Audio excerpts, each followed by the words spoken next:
안녕하세요, 센터장님. 네, 안녕하십니까. 빈님 네. 반갑습니다.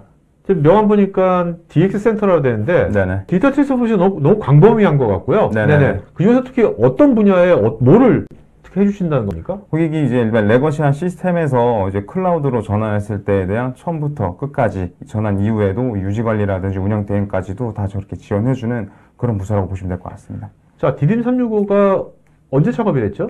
저는 2005년에 이제 법인이 설립이 되었고요. 그때는 저희는 IDC랑 호스팅 그리고 코로케이션 위주로 좀 서비스를 제공해드렸던 좀 기술력을 바탕으로 해가지고 2010년 초부터는 이제 KT 클라우드를 시작해가지고 고객이랑 같이 성장을 해서 그때부터는 이제 클라우드 시장에서 이제 명실상부한 일 잘하는 MSP로. 아니, 클라우드가 요새 최근 한 5년 전부터 클라우드가 많이 좀 활성화된 것 같은데, 네네네. 2010년부터 클라우드 쪽을 하셨구나. 네네. 비교적 이런 인프라던 기업 치고는 굉장히 좀 클라우드 시장에 좀 빨리 뛰어들었고요. 그렇게 했던 게 좀 계기가 돼가지고, 현재는 그래서 좀 이런 멀티 클라우드를 하는 MSP로 현재는 좀 자리매김이 된 것 같습니다. 네네. 요새 클라우드 서비스도 다양한 분야에 적용이 될 수 있지 않습니까? 네네. 그런데 디딤 365가 특히 포커싱하는 인더스트리는 어떤 쪽입니까?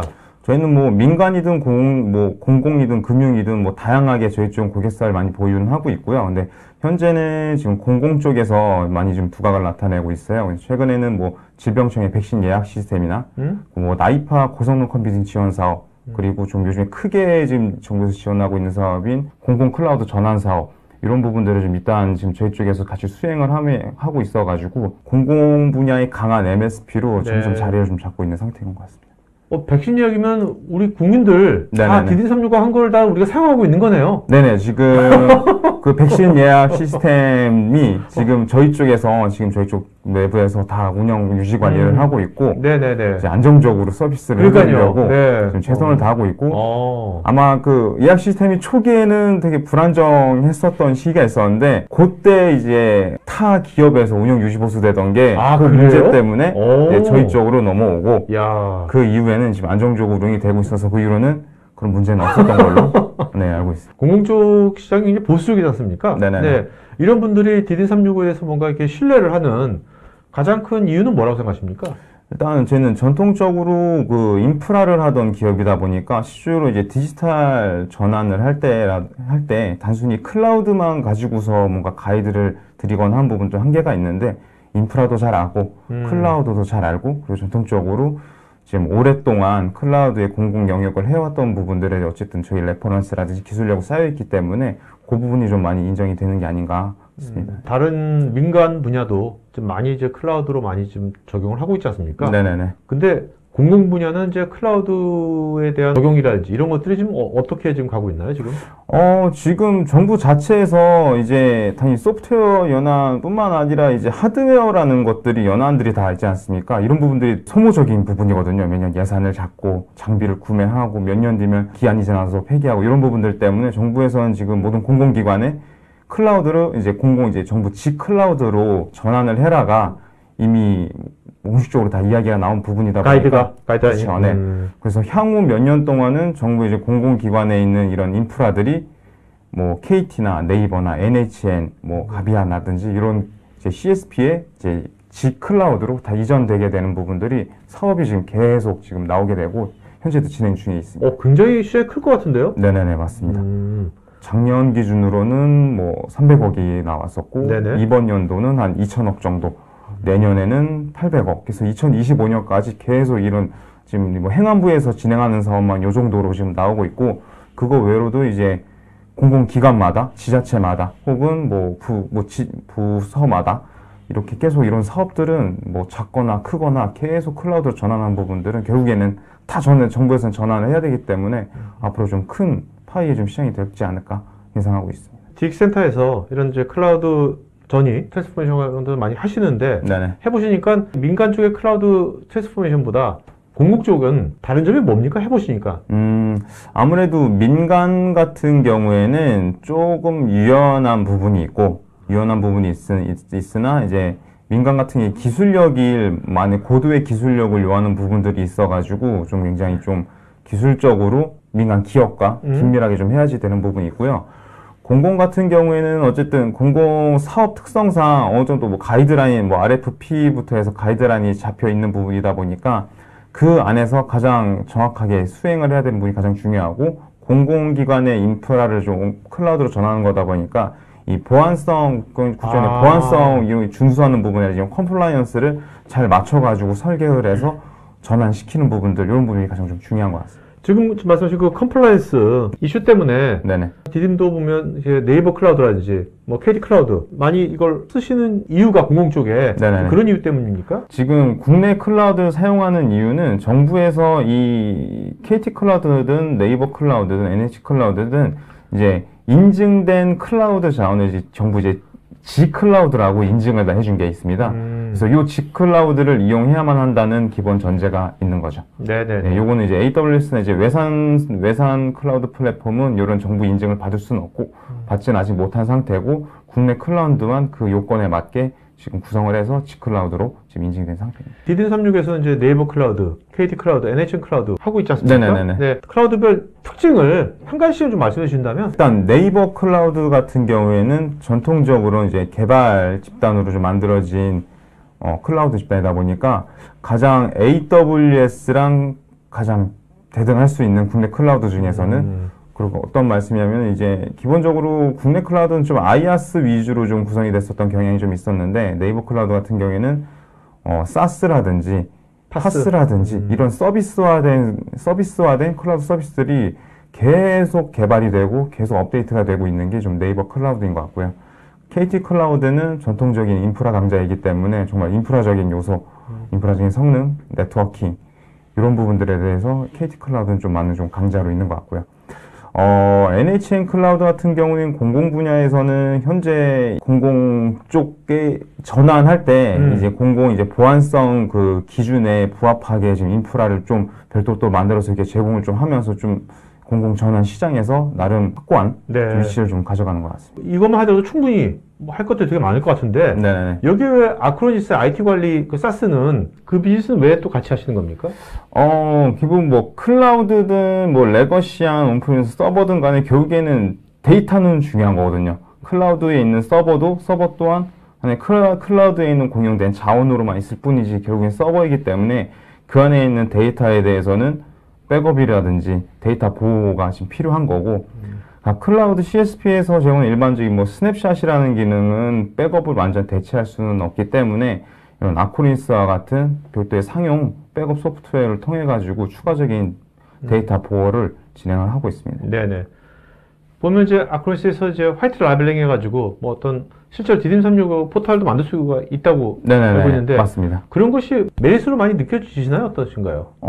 일단은 뭐 저희 같은 경우에는 당연히 저희 쪽에서 이제 백업 서비스를 제공할 때 당연히 이제 저희 쪽에서 운영 관리라든지 백업 관리라든지 백업 리포트라든지 다 제공을 해드리고 있는데 아무래도 이제 저희 쪽에서 대표해서 하는 거다 보니까 저희 얼굴이 드러난다라는 부분에서 거기서 좀 의미가 있지 않나 싶습니다. 또 신문 기사 보면 대기업 SI들이 네네. 또 이제 안 되겠네 여기 시장 크다 해가지고 다 SI들 다 MSP로 사업 뛰어든다고 하거든요. 네네. 네. 맞습니다. 뭐 센터님은 그거에 대한 지금 대안이랄까 방안을 좀 어떻게 생각하고 계십니까? 일단은 저희가 잘 해왔던 것. 저희가 잘 해왔던 그 포지션을 계속 유지해 나가는 게 가장 중요할 것 같고요. 일단 저희가 뭐 말씀드린 것처럼 저희가 이제 공공 분야에서 지금 뚜렷하게 지금 성과가 나오고 그 부분에 대해 인정이 받는 부분이 있기 때문에 이런 큰 SI들이 지금 들어오는 시장에서 미리 저희가 그런 SI들이 저희한테 같이 도움을 요청할 수 있도록 저희가 미리 뭐 향후 몇 년 동안은 잘 준비를 좀 해놔야 되지 않나 그렇게 생각합니다. SI 같은 경우에도 전통적으로 이제 물리적인 부분 그리고 뭔가 구축, 레거시랑 구축 이 부분에 좀 포커스가 돼 있었지 클라우드를 했었던 기업은 아니기 때문에 아마 이 도입 초기에는 좀 우왕좌왕할 때 저희가 그때 빨리 그래도 좀 많은 실적을 많이 만들어 놓는 게 좀 중요하지 않을까 생각합니다. 디딤365만의 어떤 솔루션일까? 어떤 서비스 이런 것들은 어떤 거를 좀 준비하고 계십니까? 네, 일단 저희는 이제 디딤 나우라고 하는 전체 이제 멀티 클라우드 관리하는 관리, 모니터링 그리고 빌링 이런 하는 지금 플랫폼을 지금 운영해서 지금 각 저희 고객사들한테 제공을 해드리고 있고요. 그리고 이제 사스 메이커라는 이제 솔루션도 추가로 개발을 해서 이제 뭐 기업의 사스 개발을 도와주는 네, 그런 소프트웨어를 지금 제공을 좀 해드리고 있습니다. 쉽게 기업이 자체 내부에서 쓸 그 사스를 만드는 걸 쉽게 만들 수 있게? 그쵸. 이제 일반적으로 이제 사스 서비스가 아닌 그냥 일반적으로 그냥 그 패키징된 솔루션들이 많잖아요. 이런 것들을 사스로 사스화 할 수 있도록 그런 포털이라든지 뭐 테넌시를 제공해주는 프론트 단에 사스로 개발할 수 있는 환경을 같이 만들 수 있는 그런 소프트웨어를 지금 제공해드리고 있습니다. 네네네. 클라우드 서비스 하시려면 실제로 어떤 전문 인력도 되게 많아야 될 것 같은데. 네네네. 인력 구성 어떻습니까 지금? 저희 디임3류 같은 경우는 지금 한 120여 명 정도의 임직원이 있고요. 그 중에서 지금 특이한 점은 저희는 뭐 최적의 클라우드 서비스를 좀 제공해드리기 위해서 저희는 내부 임직원이 반 이상이란 70여 명의 인원이 개발자나 엔지니어 같이 이제 기술 인력으로 좀 포진이 되어 있어요. 그렇다 보니까 좀 더 이제 클라우드 최적화된 서비스를 고객한테 제공해 드릴 수 있는 그런 좀 인원 구성이 좀 돼 있는 것이 저희 좀 큰 장점입니다. MSP 관련된 기사를 보면 MSP들이 수익이 안 난다, 뭐 적자다 이런 것도 많이 보거든요. 일단 네네. MSP가 왜 적자가 나는 것인지, 적자 안 나려면 MSP는 어떤 식으로 사업을 해야 되는지 뭐 그런 관점 좀 말씀해 주신다면. 일단 여러 MSP에서 이제 공용 MSP라고 하는 기업 같은 경우에는 이제 주로 이제 AWS가 이제 주력 사업으로 했었던 기업들이 많아요. 근데 AWS 같은 경우에는 이제 들어가는 인건비라든지 인원이라든지 리소스에 대한 양은 굉장히 큰데, 실적으로 이제 AWS가 이런 실적으로 MSP한테 제공해주는 이런 맞은 퍼센테이지가 높지가 않기 때문에 수익성에서 좀 그런 부분에서 좀 차이가 있기 때문에. AWS 세컨티어 쪽은 더 없겠네. 그쵸. 그래서 AWS 같은 경우에 현재 이런 큰 모 기업 외에는 지금 작은 MSP가 살아남기는 굉장히 힘든 구조라서 파트너들은 굉장히 많은데, 실적으로 AWS의 파트너를 시작했다가 이런 수익성 때문에 그만 정리하는 그런 기업들도 굉장히 좀 많이 있고요. 그래서 저희 같은 경우에는 저희 디임365는 실적으로 초기부터 이제 국내 KT나 네이버 클라우드 위주로 했었고, AWS도 물론 하지만 국내 클라우드 같은 경우에는 AWS보다는 파트너한테 이렇게 해줄 수 있는 그런 부분들이 확고하게 좀 있는 부분이라, 저희 같은 경우에는 이런 매출이라든지 수익이라든지 이런 부분들이 타 MSP와는 좀 다르게 좋은 매출 구조를 좀 가져가고 있습니다. MSP가 자체로 어떤 좋은 개선된 수익 구조를 가져가려면 물론 이제 CS 마진도 중요하겠지만 그건 한정적일 거 아닙니까? 제한적일 거고. 네, 맞습니다. 그 마진 외에 뭔가 부가적인 또 수익을 만들어내야 될 텐데, 그것이 어떤 분야가 그 부가적인 수익을 만들어낼 수 있을까요? 일단 1차적으로 MSP에서는 이런 클라우드 인프라에 대한 운영 관리에 대한 이제 매니지드 운영비 이것들이 굉장히 좀 중요한 부분이 될 것 같고요.